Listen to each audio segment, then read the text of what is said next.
बिस्मिल्लाहिर्रहमानिर्रहीम। Applications of computer in engineering का course चल रहा था और उसमें हम मैटलैब को डिस्कस कर रहे थे। मैटलैब में भी लास्ट टाइम हमने इफ़ एल्स और स्विच स्टेटमेंट को देखा था और इसको हमने देखा था और इफ़ एल्स की एक छोटी सी एग्जांपल हमने कर ली थी। आज हम कुछ और मज़ीद एग्जांपल्स इन सब की देखते हैं। सबसे पहले एक इफ़ एल्स की एक और एग्जांपल देख लेते हैं। सो ये एक एग्जांपल है इफ़ एल्स की। ये आपको जो डॉक्यूमेंट्स होते हैं या आप क्या कहते हैं सर्च करें अगर मैं गूगल पे, तो आपको ये बड़े आराम से जो है ना उसके मैटलैब के उसमें मिल जाएगी। क्या कहते हैं कंट्रोल मैथ वर्क्स में आपको ये एग्जांपल बड़ी एग्जांपल उससे मिल जाएगी। तो इसमें हमने ये किया है कि ए एक जनरेट किया है, एक एक नंबर जनरेट कर रहे हैं और ये जो रैंड का जो हमारे पास फंक्शन होता है ये रैंडमली जनरेट करता है किसी भी चीज़ को अंदर जो हम देते हैं, और रैंड आई का मतलब होता है रैंडमली जनरेटेड इंटीजर। अब ये मैटलैब रैंडमली जनरेट करेगा 100 इंटीजर्स को, ठीक है। 100 में से एक को, टोटल साइज 100 दे दी, उसमें से किसी एक इंटीजर को जनरेट करेगा और अगर वो रैंडमली जनरेटेड इंटीजर छोटा हो ए से तो उसको हम डिस्प्ले करें स्मॉल, एल सिर्फ अगर 80 से छोटा है तो मीडियम, वरना अगर 80 से भी बड़ा है तो लार्ज को डिस्प्ले करें, ठीक है। तो ये एक छोटी सी हमने छोटा सा प्रोग्राम बना लिया है इसमें। अब हम इसको चला के देखते हैं। अब ये मेरे पास लार्ज आ रहा है, क्यों कि ये 90 से भी बढ़ चुका है। मेरे पास क्या हुआ कि इसने रैंडमली 92 को जनरेट किया और ये 92 30 से भी बड़ा है, 80 से भी बड़ा है, इसने इसको लार्ज डिस्प्ले कर दिया। एक और अटैम्प्ट हम देखते हैं। एक और अटैम्प्ट जब देखते हैं तो ये 64, तो 64 को ये मीडियम कहेगा। और फिर हम एक और अगर करके देखते हैं तो स्मॉल 10 भी है, स्मॉल। तो तीनों इत्तेफाक से तीनों हमारे पास आ गए, लार्ज भी आ गया, मीडियम भी आ गया और स्मॉल भी आ गया। इफ एल्स में आप इस तरीके से डिफरेंट स्टेटमेंट्स को लगा के अपनी डिफरेंट कंडीशंस को जो है वो उसमें इनकॉर्पोरेट कर सकते हैं। अच्छा, अब दूसरी जो चीज़ है वो है जी स्विच स्टेटमेंट। अब स्विच स्टेटमेंट में क्या है कि स्विच स्टेटमेंट की भी एक एग्जांपल मैंने निकाल के रखी है जो कि ये है। अच्छा, इसमें एक और आपको फंक्शन का पता चलेगा जो कि वीक डे का फंक्शन। वीक डे क्या करता है, वो डेट को डिस्प्ले करता है, दिन को डिस्प्ले करता है, और बेसिकली डेट को डिस्प्ले करता है और डेट के हिसाब से क्या कहते हैं वो डेट को डिस्प्ले करने के काम आता है। अब हाँ, इसमें इन्होंने स्विच की स्टेटमेंट लगाई है वो ये इसको डे के स्ट्रिंग में, अच्छा डेट जो है वो नंबर की स्ट्रिंग में जा रही होती है और डे जो है डे की स्ट्रिंग में डे जा रहा होता है। तो आप इसको इसने ऐसा किया है कि हमारे पास जो डे की स्ट्रिंग में जा रहा है कि मंडे है, ट्यूसडे है, वेडनेसडे है, पहले सबसे पहले तो इस वीक डे को हम देख लेते हैं। हेल्प करके हम देख लेते हैं कि ये फंक्शन करता क्या है। हेल्प, इसको देख लेते हैं पहले। वीक डे का जो हमारे पास है डे नंबर, डे नेम, तो पहली चीज़ जो वीक डे में पहली चीज़ जो चीज़ पहली रखती है वो डे के नंबर आता है, ठीक है। और फिर डे का लैंग्वेज आ जाती है इसके बाद। तो लैंग्वेज यूएस में, तो ये दो चीज़ें रिटर्न, डे वीक डे दो चीज़ें रिटर्न करता है, डे का नाम और डे का नंबर। बाकी इसके अलावा आप डेट भी इसमें देख सकते हो और डेट की स्ट्रिंग को भी आप इसमें देख सकते हैं। तो इसमें दो पैरामीटर्स बेसिकली देने पड़ते हैं, एक क्या कहते हैं डे का नाम और दूसरा लैंग्वेज कौन सी रखनी है। इसमें इसने लॉन्ग इंटीजर लिया है, डेट के उससे ले रहा है, डेट एक वो दे दिया जो डे का नाम लेगा, लॉन्ग इंटीजर रखा है और इसको इंग्लिश यूएस रखा है। अब स्विच स्टेटमेंट लगाइए कि डे का जो स्ट्रिंग है जिसमें डे का नाम आएगा, अगर तो वो मंडे है केस, उसमें इफ था, इसमें हम केस लिखेंगे। अगर तो वो मंडे है तो डिस्प्ले करे स्टार्ट ऑफ वर्क वीक। अगर वो ट्यूसडे है तो day 2, Wednesday is day 3, Thursday is day 4, Friday is last day of work week, otherwise weekend को डिस्प्ले करे।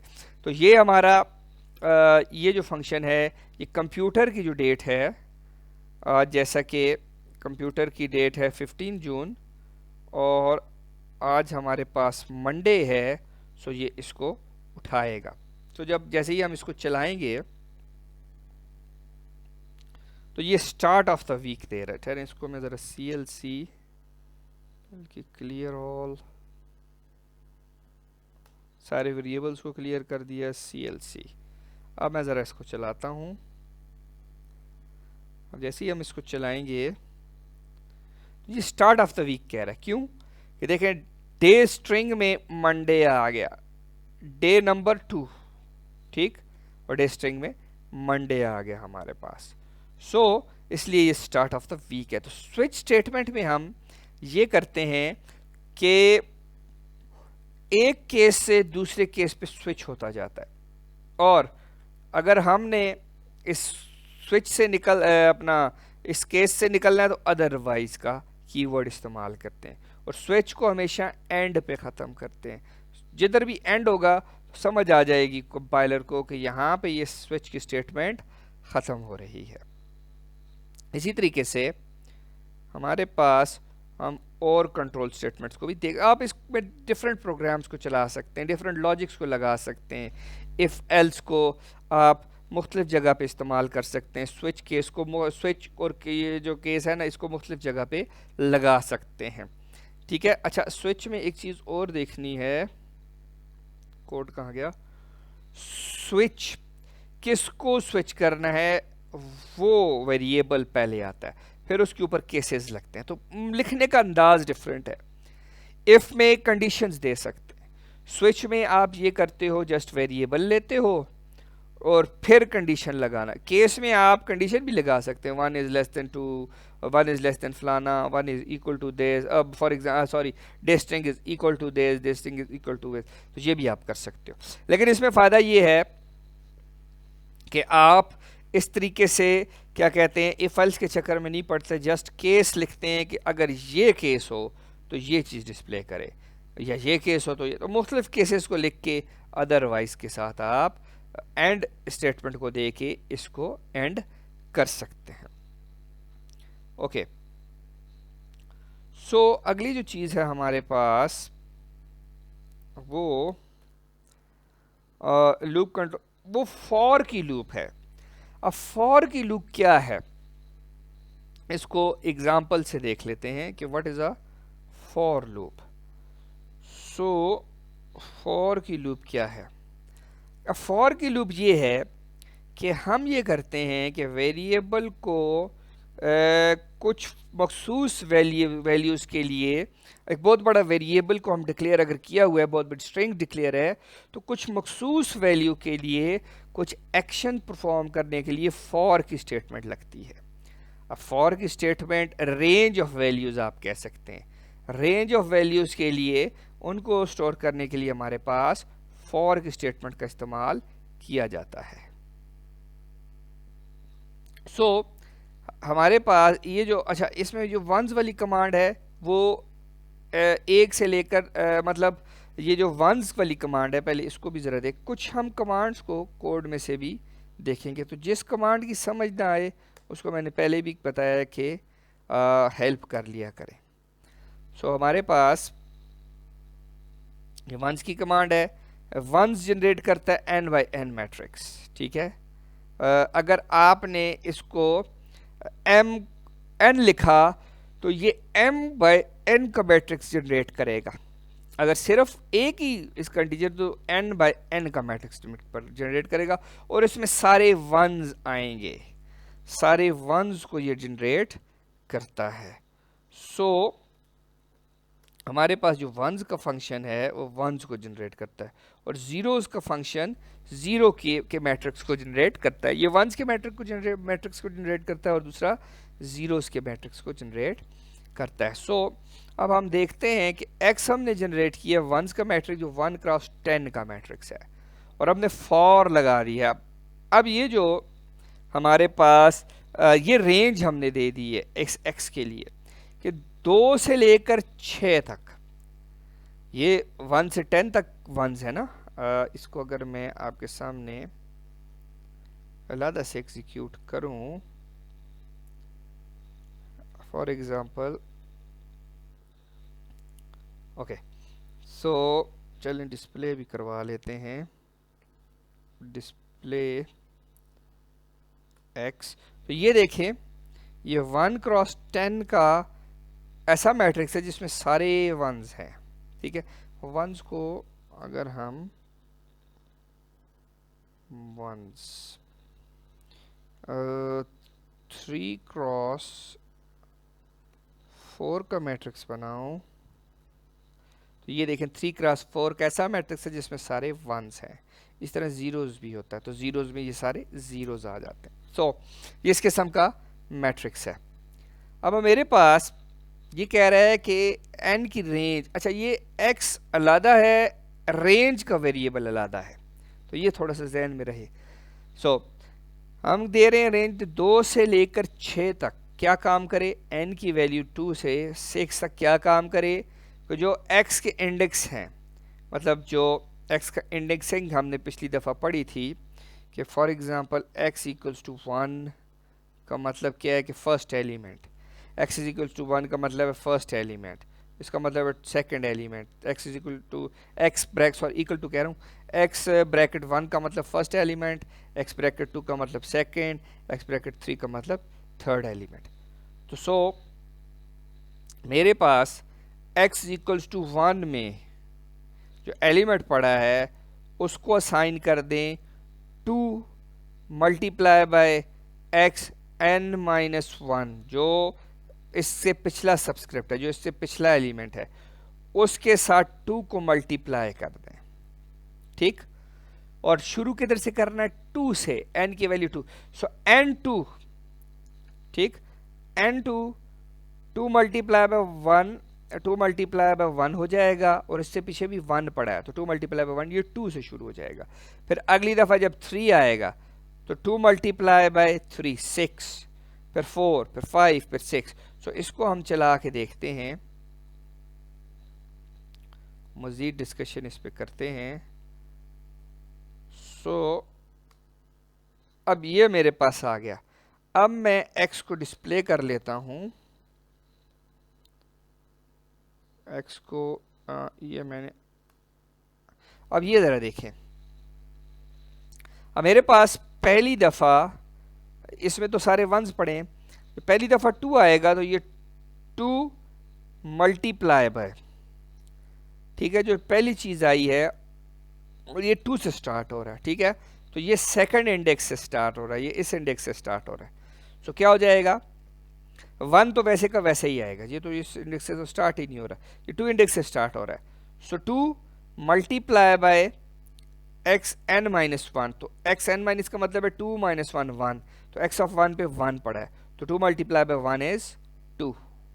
अगली दफ़ा जब ये 3 करेगा, 3 का मतलब ये है कि इस पे आएगा, तो क्या होगा कि मेरे पास ये 3 पे जब आएगा तो 2 मल्टीप्लाई बाय एक्स माइनस 1, तो एक्स माइनस 1 पे 2 पड़ा है, तो ये 4 हो जाएगा।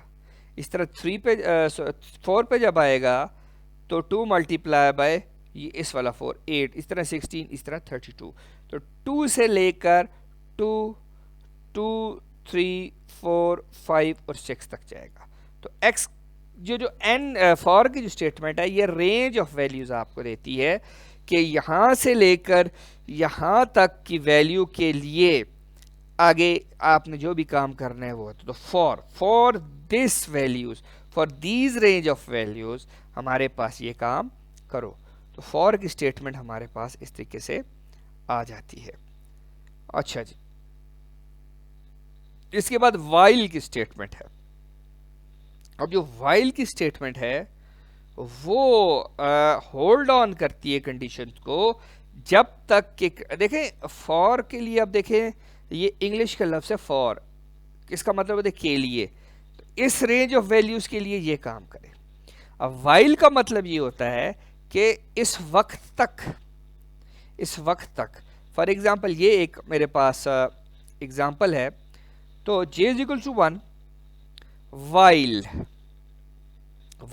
जब तक j की वैल्यू लेस देन और इक्वल टू 4 नहीं हो जाती, 1 से स्टार्ट हो रहा है, जब तक 4 नहीं हो जाती क्या करे, a j को, मतलब वही इंडेक्सिंग कर रहे हैं कि जो a की वैल्यू को बढ़ाता जाए। अब a को ये क्रिएट कर रहा है तो a में 1 आ जाएगा, पहली दफ़ा 1, 10 को इसके इंडेक्स से मल्टीप्लाई कर दे। तो ये इंडेक्सिंग जो मैंने आपको बताई थी कि किसी भी मैट्रिक्स में, तो ये आप असाइन भी कर सकते हैं, तो ये एक और चीज़ है। सो इसको मैं लिख लेता हूँ, अपने पास कॉपी पेस्ट कर लेता हूँ, फिर इसको हम डिस्कस करते हैं। सो क्लियर ऑल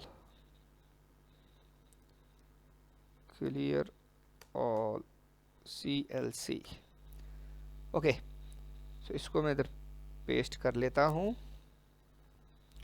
अच्छा जी, अब इसमें हुआ क्या, अब इसमें ये हुआ कि इनिशियली j की वैल्यू 1 आ गई।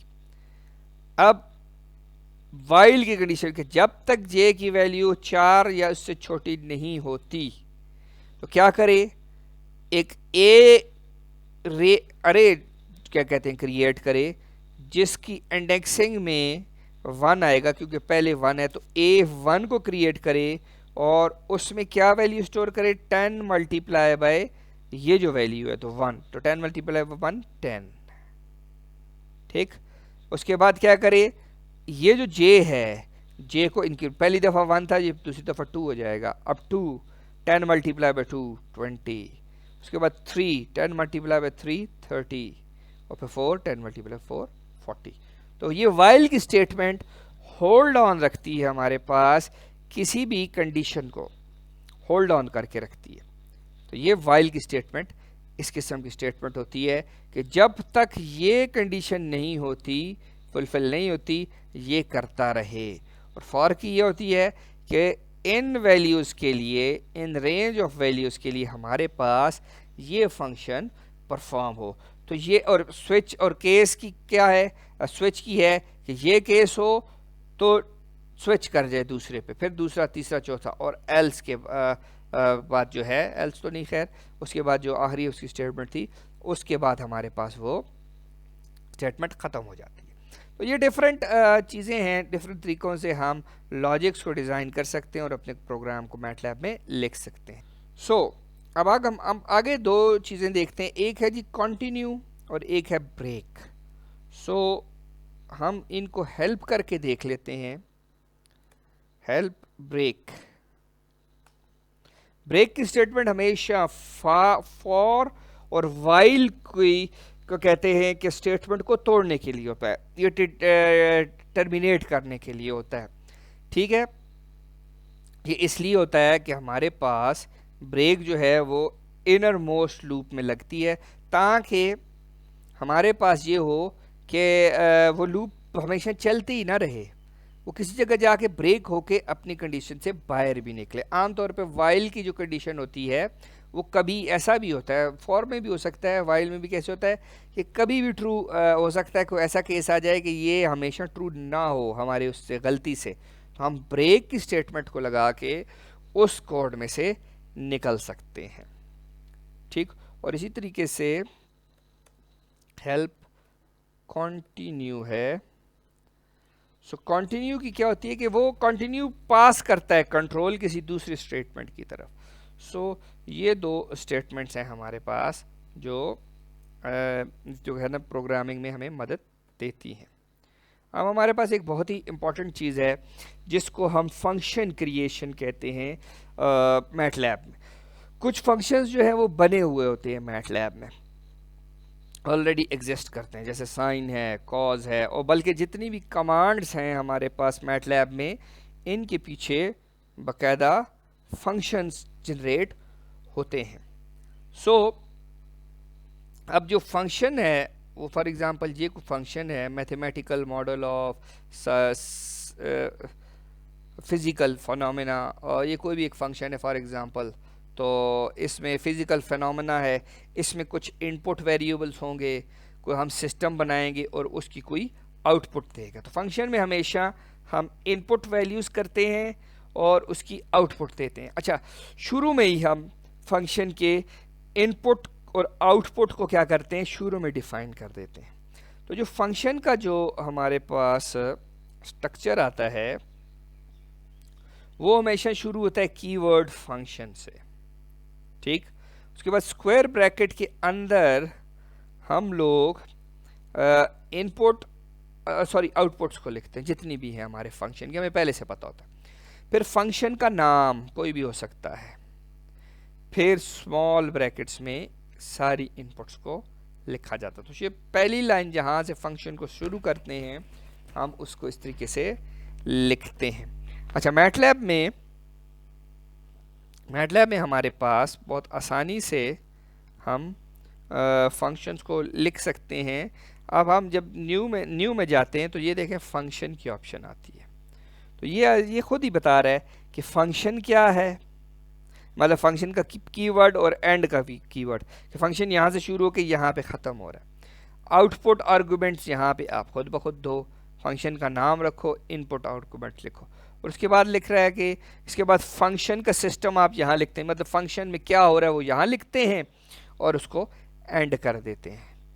सो अब इस फंक्शन की एक एग्जांपल देख लेते हैं। फॉर एग्जांपल कोई भी फंक्शन है जो फिजिकल मैथमेटिकल मॉडल ले रहा है, फिजिकल इलेक्ट्रिकल सिस्टम्स की फिजिकल प्रॉपर्टीज़ को ले रहा है, तो उसमें आप input current, voltage, power, temperature data देते हैं। इलेक्ट्रिकल सिस्टम्स में नेटवर्क्स में से, कम्युनिकेशन सिस्टम में से गुजारते हैं, या थर्मोडायनेमिक सिस्टम में से गुजारते हैं, कंप्यूटर सिस्टम, जो भी सिस्टम है उसमें से गुजार कर हमें current, voltage, power, energy, temperature और प्रोसेस डाटा मिलता है।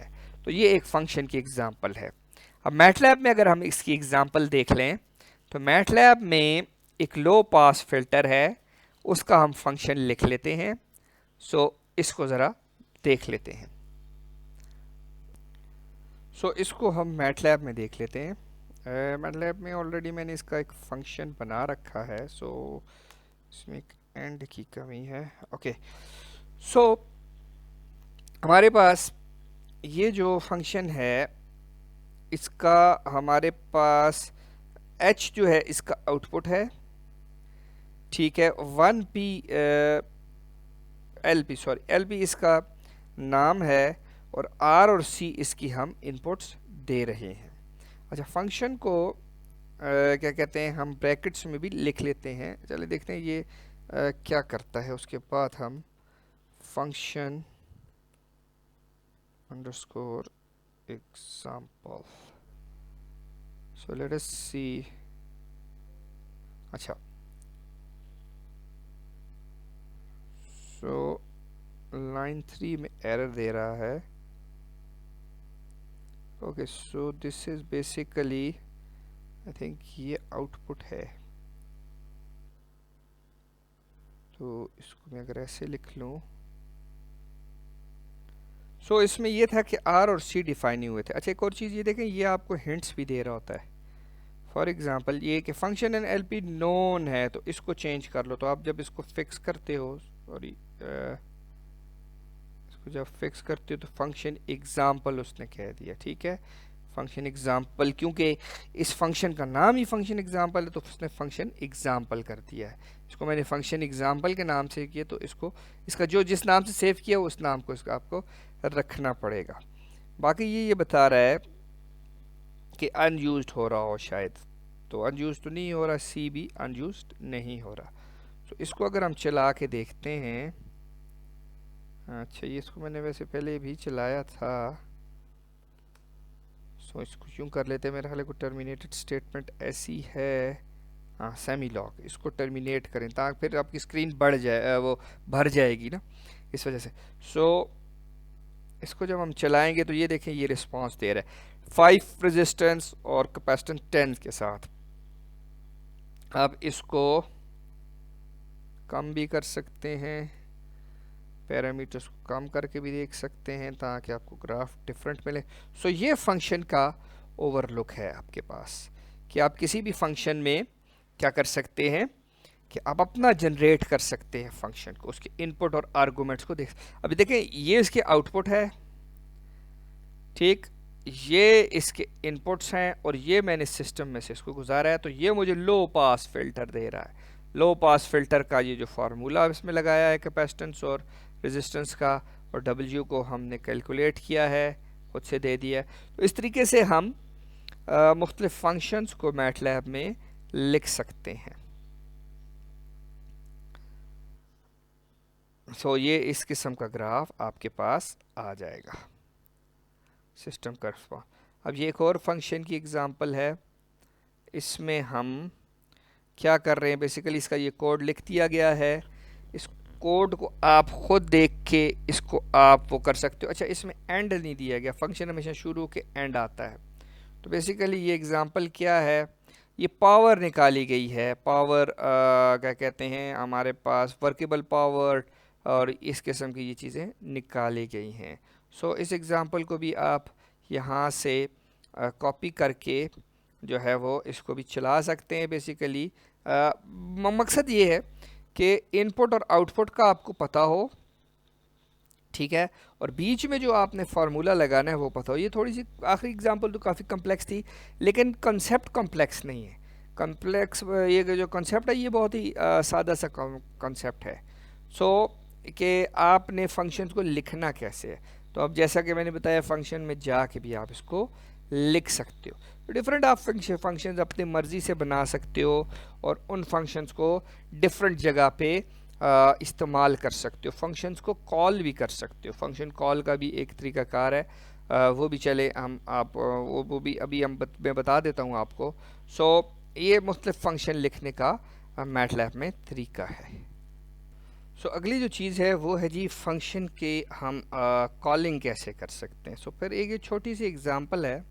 फॉर एग्ज़ाम्पल ये देखें कि एक हमने कोई एक बना लिया, अपना अरे बना ली। अब इसमें हमने मैक्स का जो बिल्ट इन फंक्शन है उसको ले लिया, उसको कॉल कर रहे हैं, और कॉल के अंदर हम जिस पे अप्लाई कर रहे हैं वो लिखेंगे। मुख्तलिफ तरीके हैं फंक्शन को कॉल के अंदर आउटपुट को लिखा जाता है, कॉल्स के अंदर इनपुट को लिखा जाता है। तो जो भी इनपुट हमने देनी है उसको हम इसके अंदर लिख।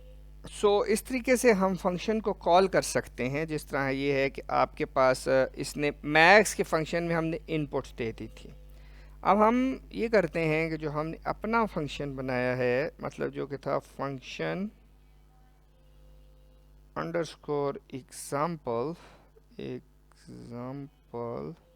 और अब इसके अंदर हम पैरामीटर्स दे देते हैं या इनपुट्स दे देते हैं। फॉर एग्ज़ाम्पल ये दो इनपुट्स दे देते हैं, तो ये देखें हमारे पास फंक्शन चल के आएगा और हमें ये एक ग्राफ दे देगा।